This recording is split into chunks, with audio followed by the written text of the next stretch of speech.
Chenonceau et le Cher asséchés, Amsterdam sous les eaux ou encore les Maldives englouties, et si l'IA nous permettait de visionner parfaitement les dégâts du changement climatique. C'est en tout cas le pari fait par le jeu Future Guesser.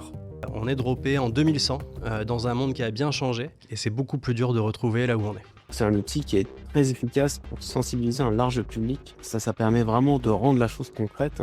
Le jeu cumule à ce jour plus de 50 000 joueurs uniques dans une centaine de pays différents. Le principe reste le même que GeoGuessr, le joueur est placé aléatoirement quelque part sur Terre et son objectif est de deviner l'endroit exact où il se trouve.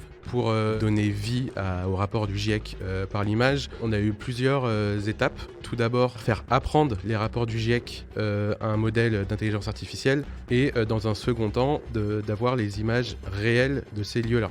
Une fois qu'on avait ces deux ingrédients-là, le dernier qui nous manquait était tout le workflow en fait, créatif, de façon à pouvoir faire comprendre à la machine, quand je te donne un lieu X et une observation Y, tu me sors l'image Z que j'attends.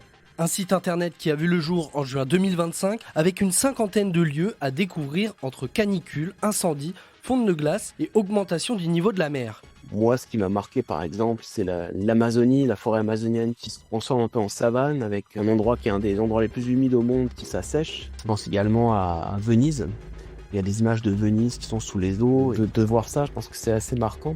Et pourtant, ça reste des scénarios tout à fait réalistes dans les rapports des GIEC.